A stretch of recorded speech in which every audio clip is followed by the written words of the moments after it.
Olá, pessoas! Eu sou Natasha Henneman, este é o Redemunhando e hoje eu vim finalmente mostrar para vocês as minhas leituras do mês de abril de 2022.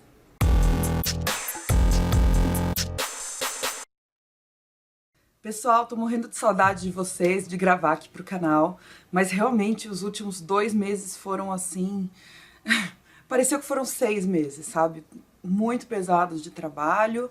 Agora, começando junho, eu estou vendo a luz no fim do túnel, finalmente, de conseguir ter um pouquinho de tempo livre, um pouquinho de descanso, que esse primeiro semestre realmente não deu. Tanto não deu que eu precisei dar essa pausa aqui no canal. E eu vou ver quando eu consigo retornar. Eu estou pensando em prolongar essa pausa, inclusive para o mês de julho, que é o meu mês de férias, e aí eu tiraria férias totais, inclusive férias do canal, que é uma coisa que eu nunca tinha tido. Também quero repensar algumas coisinhas aqui do canal, o calendário, que tipo de vídeo eu posto em que época do mês, que pode ser que me alivie um pouco a rotina também. A frequência com que eu vou postar os vídeos é uma coisa a se pensar, mas eu vou ainda bolar tudo isso e quando eu tiver conclusões a respeito de tudo isso, eu venho contar pra vocês em vídeo aqui. E hoje eu quero mostrar pra vocês o que eu li em abril de 2022, lembrando que eu vou fazer um breve comentário sobre cada um desses livros, sobre o que eu achei deles, como foi a minha experiência de leitura, e caso você se interesse por algum deles, sempre deixo aí no box de descrição o meu link para compra desses livros na Amazon, e você pode também, através dos links, clicar e consultar a sinopse do livro. Vamos a eles então. Eu comecei o mês de abril lendo Ai Kakiritama, Eu Moro na Cidade, da Márcia Vânia Cambeba, pela editora Pollen. E a Márcia Cambeba é múltiplas coisas. Ela é geógrafa, poeta, fotógrafa, escritora, compositora e faz parte do povo indígena Omagua Cambeba, que vive próximo ao rio Solimões, principalmente ali no estado do Amazonas. E nesse livro ela traz vários poemas ligados a temas diversos, por exemplo, sobre a língua do povo dela, Omagua Cambeba, fala sobre a sabedoria do povo dela e dos antepassados, dos ancestrais, dos mais velhos, sobre a luta pelo território, sobre o reconhecimento da identidade indígena como um todo, mas principalmente das identidades indígenas de cada povo. Ela faz também a exaltação das matas, dos rios. É um livro bastante simples na forma, os poemas são simples nos versos deles todos, mas eles são potentes no conteúdo, os conteúdos são bastante contundentes. Ela usa aqui ao longo do livro algumas palavras na língua Omagua Cambeba, e no final, na última página, tem um glossário, olha só, com uma fotografia que, se eu não me engano, foi tirada pela própria autora. Aliás, o livro está cheio de fotografias muito bacanas, muito bonitas, e eles se intercalam aos poemas. É um livro lindo, gente. Olha só que maravilha.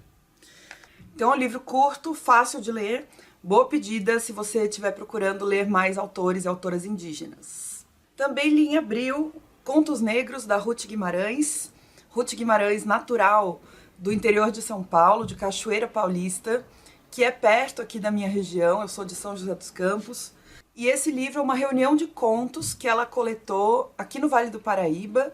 O Vale do Paraíba pega um pouquinho do sul de Minas, a região da Baixada Fluminense e o sudoeste de São Paulo. E esses contos chegaram para Ruth Guimarães por intermédio de mulheres negras. Ela chama de mães pretas e mucamas no prefácio desse livro. Aliás, o prefácio tem muita coisa bacana.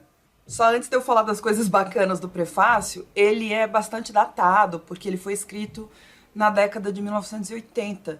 Então tem alguns termos que hoje em dia nós consideramos incorretos ou ultrapassados, mas que na época eram aceitos. Por exemplo, ela retrata o continente africano de um jeito muito generalizante. Ela usa algumas descrições e algumas denominações para pessoas negras que hoje em dia não usamos mais, ou não deveríamos usar mais. Mas, de novo, é um prefácio escrito há muito tempo, foi na década de 1980. E aí, no prefácio, o que tem de legal é que ele aponta várias características que vão aparecer ao longo dos contos, com uma certa recorrência, como, por exemplo, o ritmo da linguagem, a presença de animais com características humanas, tem vários dos contos aqui apresentados, a maneira das fábulas.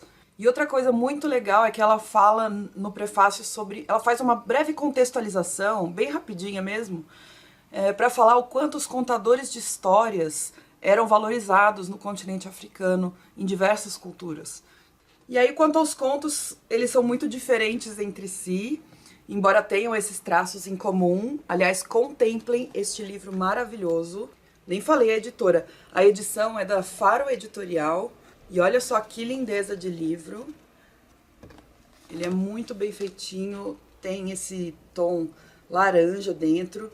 E muitas vezes, olha só, aqui é um dos contos, e muitas vezes no final dos contos tem comentários. Eu acho que em todos tem, se eu não me engano. Tem comentários. Aqui no caso ela apresenta um vocabulário e ela vai falar sobre histórias semelhantes que outros povos contam, de um jeito um pouquinho diferente daquele que ela apresentou aqui. Então tem uma pesquisa por trás desse livro que é muito bacana. E eu fui lendo bem aos poucos. Tipo, eu lia 1 ou 2 contos, deixava para daqui a 2, 3 dias ler mais 1 ou 2. E assim foi. Esse é um dos meus 12 livros para 2022. Então mais um comprido. E eu finalmente li no mês de abril um livro que bastante gente me perguntava se eu já tinha lido. Agora eu li, que é O Torturado, do Itamar Vieira Júnior, pela editora Todavia. Esse livro estava na minha estante há tempos e eu ainda não tinha tido coragem de lê-lo, porque ele é praticamente uma unanimidade, né? Todo mundo ama. E eu tava com medo de não gostar. Mas eu gostei muito mesmo. Então eu também vou entrar para essa unanimidade quase. Eu li em abril porque este foi o livro do Piquenique Literário de abril, que ainda estava acontecendo no modelo virtual. E ele conta a história de Bibiana e Belonísia, que são 2 irmãs, que têm 1 ano de diferença uma para outra. E bem no iniciozinho do livro, elas vivem uma experiência juntas que vai uni-las para sempre. Elas se tornam bem interdependentes, quase que a mesma pessoa por um tempo. E a gente vai acompanhando o desenvolvimento da infância, da adolescência, da juventude dessas 2 irmãs e de todo o entorno delas, de toda a família que está ali em volta, a comunidade que está ali em volta, as decisões que elas tomam, porque cada uma vai por um caminho, os relacionamentos delas com outras pessoas. Esse livro tem 3 partes e em cada uma das partes é uma narradora diferente. Então, na primeira parte é uma das irmãs, na segunda parte é a outra, e na terceira parte é uma encantada chamada Santa Rita Pescadeira. E eu imagino que o autor tenha escolhido essa última narradora, Santa Rita Pescadeira, para contar melhor a história do povo, não só das 2 irmãs, mas do povo ali do qual elas fazem parte, que é um povo que era relativamente nômade, se fixou ali numa região rural, interiorana do Brasil, próxima de um rio, e que foi extremamente explorada. Tanto a região foi explorada, quanto essa população que se fixou ali. Então a gente descobre que é uma população quilombola, na maioria dos casos negra, pobre, que está ali submetida a uma opressão secular e que aos poucos vai adquirindo consciência de que eles são trabalhadores rurais que merecem ter direitos. Ou melhor, que na condição de trabalhadores rurais têm direitos, que são detentores desses direitos. Então eu achei que essa terceira narradora trouxe esse aspecto mais coletivo, mais político para a narrativa, que nas partes 1 e 2, que eu gostei muito também, ficam um pouco mais pessoais, mais ligadas às irmãs e à família delas. O começo e o final do livro são bem fortes, eu adorei, e o miolo também não deixa a desejar, então o livro não cai de qualidade, na minha opinião, em momento nenhum. Eu ouvi algumas críticas mais técnicas, vindas de pessoas especializadas na área de literatura, na área de letras. As críticas estavam ligadas às narradoras, dizendo que as vozes narrativas não mudam de uma narradora para outra, no que eu até concordo, mas isso não me incomodou na leitura, nem um pouco, assim. Então, pra mim, as críticas que eu ouvi sobre esse livro foram essas, e pra mim não incomodaram na hora de ler. Inclusive, eu acho que foi um livro que veio na hora certa. Ele consegue, apesar desses temas que são, às vezes, meio pesados, né? E aqui também tem cenas de violência, mas ele, pra mim, foi um livro relativamente leve na maneira de contar a história, em você acompanhar os personagens. Então foi um livro gostoso de ler. Eu tava precisando de uma leitura assim. Foi uma leitura fluida, sem ser boba. E eu fico muito feliz que esse livro esteja, acho que ainda está, mas pelo menos esteve por muito tempo na lista dos mais vendidos aqui no Brasil. Muito tempo mesmo, tipo, por anos, na lista dos mais vendidos do Brasil. Porque ele é muito bom. Esse livro é um fenômeno editorial que furou a bolha do BookTube, do pessoal que acompanha os livros com muita frequência. De verdade, eu tô muito feliz que as pessoas estejam lendo esse tipo de literatura. E não que existam literaturas superiores ou inferiores, mas é que isso daqui é uma literatura nacional contemporânea de altíssima qualidade. E outra coisa, é uma história de gente preta que habita o Brasil rural. Geralmente não são esses os protagonistas dos livros, na maioria dos casos, e fala da cultura, da religiosidade, do trabalho dessas pessoas, das vidas dessas pessoas, e eu acho que é muito legal que isso esteja fazendo sucesso. Também li A Vegetariana, da Han Kang, pela editora Todavia, tradução de Je Hyun-woo. Han Kang é uma autora sul-coreana que bombou a partir desse livro, A Vegetariana, e eu estava super curiosa para ler. O livro também tem 3 partes. A primeira parte é narrada pelo marido da protagonista. Ela se chama, deixa eu colar aqui, ela se chama Yong-yo. E nessa primeira parte do livro, o marido fala que ela é uma mulher que não tem muitos atrativos, que ela é bem mediana em tudo, não chama muito atenção, nem bonita nem feia, nem inteligente nem ignorante, nem rica nem pobre. E foi justamente por isso que o marido escolheu a Yong-yo para se casar. Então ela se mostra, pelo menos na narrativa desse marido, ela se mostra uma mulher meio apática, e numa determinada madrugada ele dá de cara com ela na cozinha, ele percebe que ela não dormiu, e quando ele vai até a cozinha, ela tá de frente para a geladeira, parada, olhando fixamente para a geladeira, e ele descobre que ela teve um pesadelo com carne crua. E ela fica muito perturbada e resolve jogar toda a carne que tem na geladeira fora e resolve se tornar vegetariana. Assim, da noite pro dia.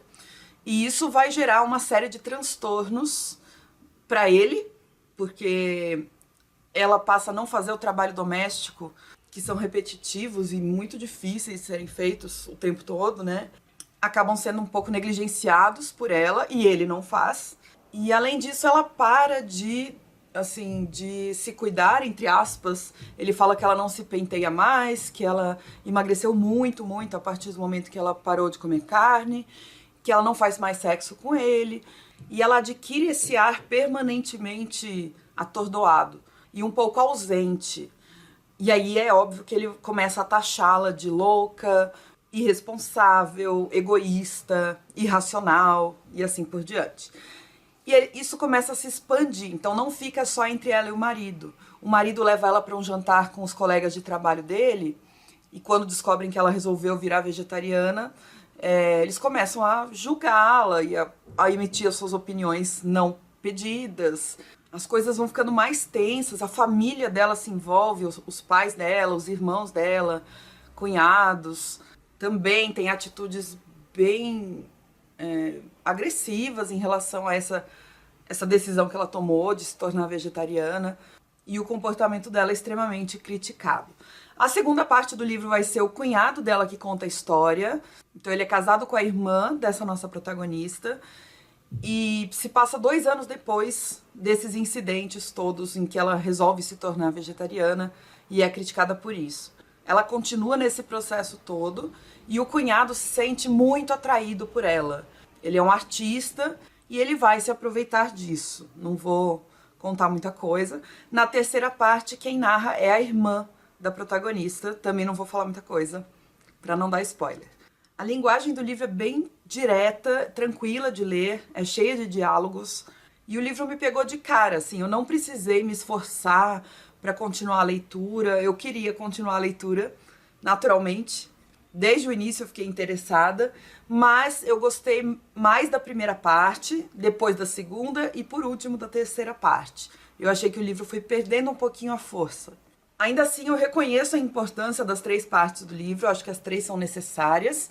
Eu conversei muito com a Luana, do canal Abstração Coletiva, sobre esse livro. Ela é muito fã da Han Kang.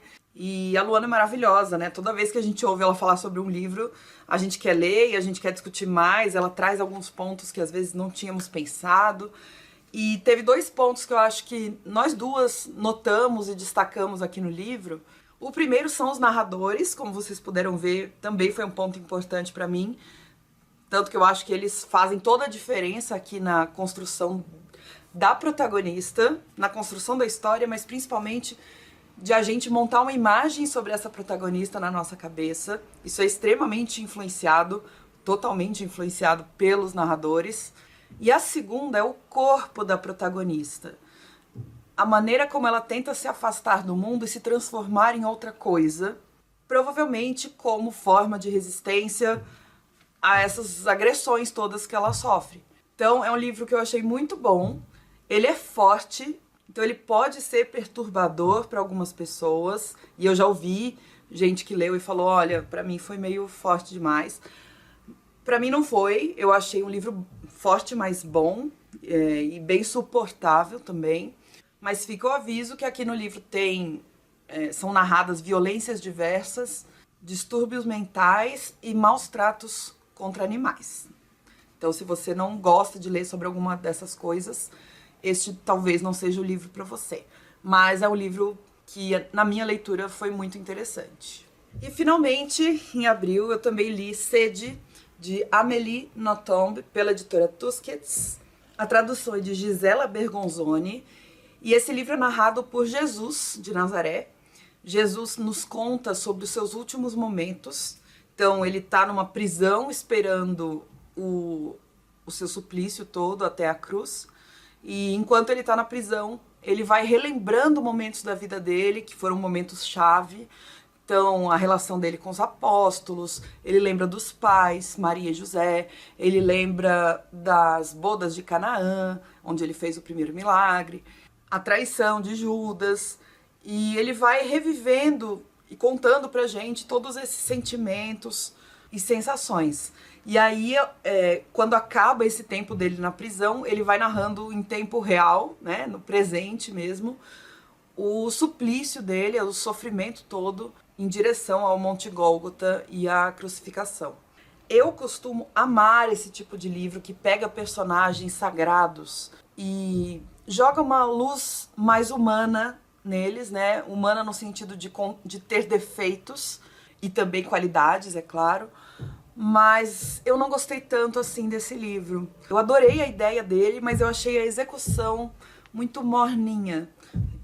Pra mim não teve força a maneira como tudo foi contado. Porque obviamente a história é fortíssima, mas o jeito que foi contado não me cativou e não me causou impacto. Então, assim, a linguagem não me chamou a atenção, é uma coisa que eu costumo valorizar muito num livro, quando a linguagem é bem usada, e eu acho que aqui ela foi quase que neutra, assim, uma linguagem que não chama atenção em nada. Isso não é um defeito do livro, mas é uma coisa que contribui para que eu não me encante. E outra coisa é que eu achei um pouco superficial a maneira que são apresentados tudo que é contado aqui, né, os sentimentos e as sensações de Jesus.